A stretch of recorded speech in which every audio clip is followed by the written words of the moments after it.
Now feeling the heat. It's pretty bad. Yeah, they haven't turned on the air conditioning yet. Inside the apartments, it's like almost 90 degrees and above. How people are handling another day of hot temperatures in the DMV. Plus, campus encampment. College protesters entering day 6 of their demonstrations on the campus of George Washington University.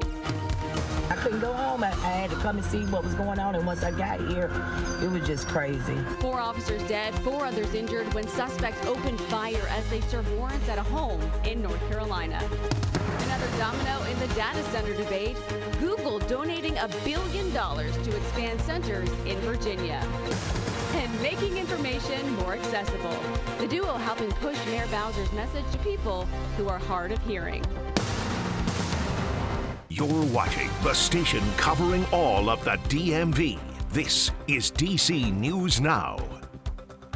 Good morning. It is 6 o'clock right now on a Tuesday morning. Another warm start out there when you step out the door, but the temperatures are not expected to be quite as hot as they were yesterday. We could also see a few storms popping up later today. Jackie will have information on that in just a minute, but thanks for starting your day with us here on DC News Now. I'm Tanaya Wright. Yeah, good morning to you. I'm Corey James. Shanika, she's keeping an eye on the roads this morning for you. We're going to check in with her for the latest in just a second. Jackie is keeping an eye on that forecast.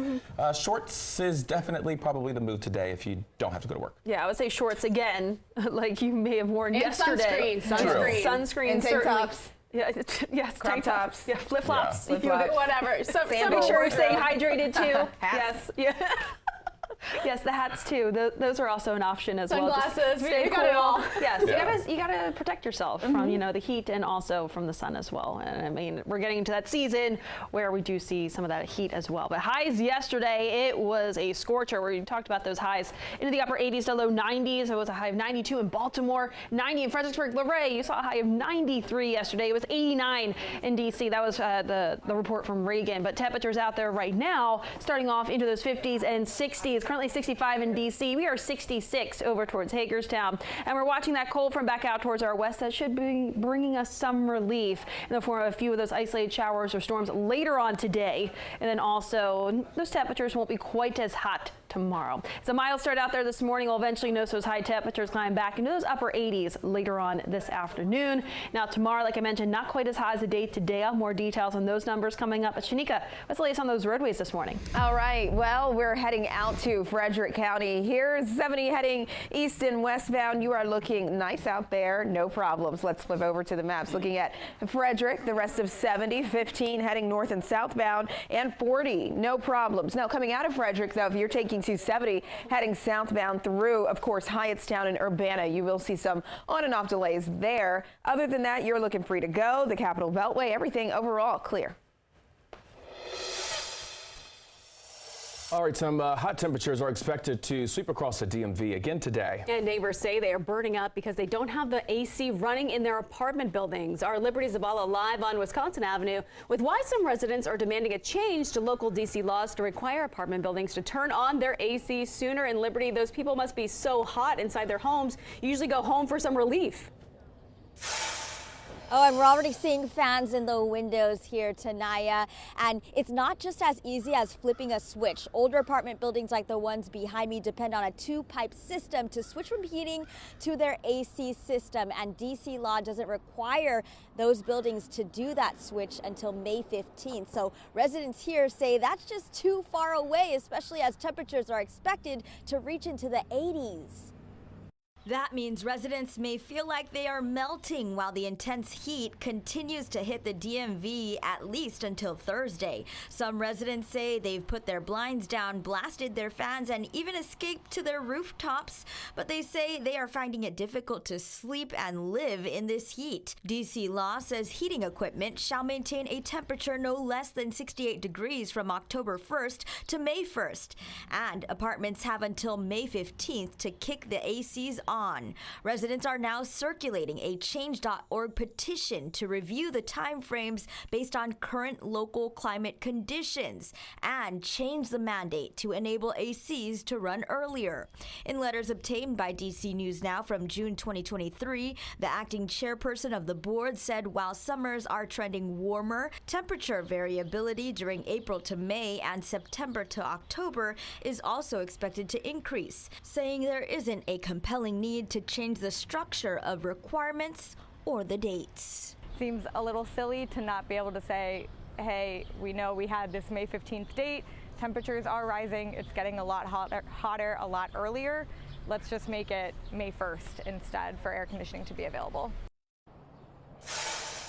So the students, these residents could start seeing their ACs turned on. Will be starting tomorrow, but again, the hard deadline for apartment buildings isn't until May 15th. So until then, residents are urged to drink lots of water, stay hydrated, use your sunblock, and you may want to head to a cool spot, a shaded spot along the water to stay cool. For now, live here in Northwest DC, Liberty Zabala, DC News Now. Thank you, Liberty. And we are now going into day 6 of students protesting the Gaza war at George Washington University. GWU students joining other college students across the country demanding schools and support for the ongoing violence. This, though, is a live look at the encampment where University Yard is, and those students are waking up this morning. You can see some of the tents right there, just dozens of them scattered across. So far, several of students at the campus have been suspended for protesting, according to school officials. However, some students tell us the retaliations are not enough to stop them. Any sort of retaliation that we face from the university is nothing compared to what our comrades in Gaza are facing day in and day out. Fear of suspension is nothing compared to fear of bombs killing your whole family. According to George Washington University, the encampment on University Yard violates defined rules of conduct and behavior.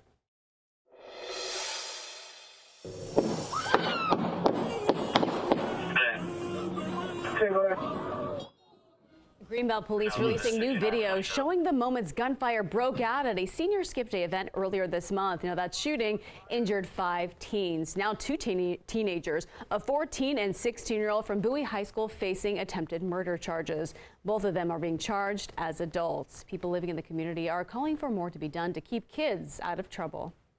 I had to get those guns. I mean, it's, again, 14, 16-year-olds. I just don't know how you get a hold of a gun at that age. More after-school programs would be nice, investing in the kids. Let them know it's a different option that they can choose. Don't have to choose violence. City and county leaders say they are working to tackle truancy. Meantime, cameras and license plate readers are being deployed around the city. A bill to make the youth curfew a law at the National Harbor is being proposed at the County Council meeting today. This would permanently ban anyone under the age of 17 who is alone from the area starting at 11:59 Friday night to 5 a.m. weekends. Now, the curfew would also include weekdays starting at 10 p.m. Sunday through 5 a.m. Thursday. I'm okay with it. If they test it out and it seems like, people are able to color in between the lines and it's creating a reduction, in crime and just, mischievous behavior, then absolutely it's worth implementing on a permanent basis. The County Council is expected to make a final vote on the proposed bill next month.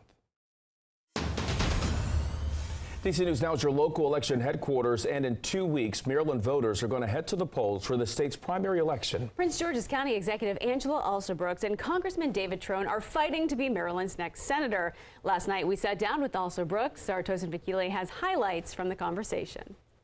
Several issues spanning from football and the Commanders to the Israel-Hamas war, especially as it relates to what we're seeing playing out on college campuses.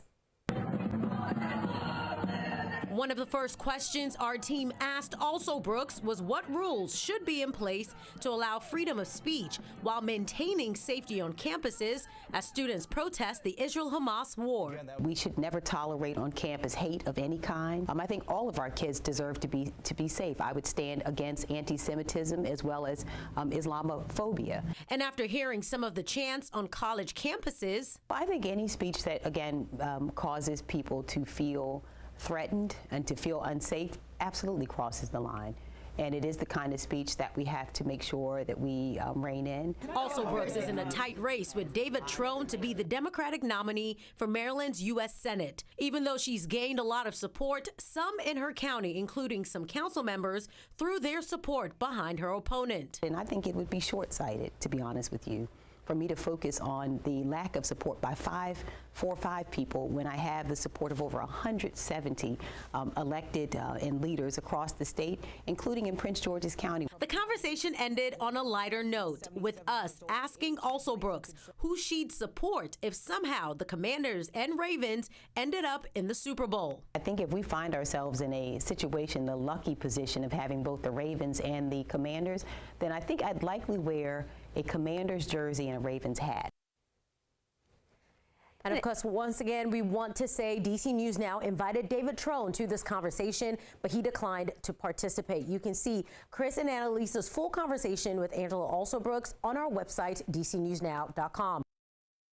And if you want to get ahead of the Election Day rush, some counties in the DMV will be opening early for voting this week. Montgomery County early voting will run from next Thursday to the next Thursday, which is the 9th, May 9th. The county also has several public transit options to get voters to the polls. In Loudoun County, early voting for the Senate Republican nominee starts on Friday and ends on June 15th. And in Loudoun County, school district leaders are proposing increased security at elementary schools. They discussed this plan during a panel on school security earlier this month. Leaders say the district has 36 school resource officers, 1 for each middle school and high school. However, they say elementary schools only have a designated point of contact. In addition to public safety, the panel wants to address proper Wi-Fi in school buildings. Looking at numbers and the personnel and budget and all those kinds of things. The Loudoun County Sheriff's Office says it supports the expansion of SROs. LCPS is now asking the community for input on proposals that can be made on the county's website.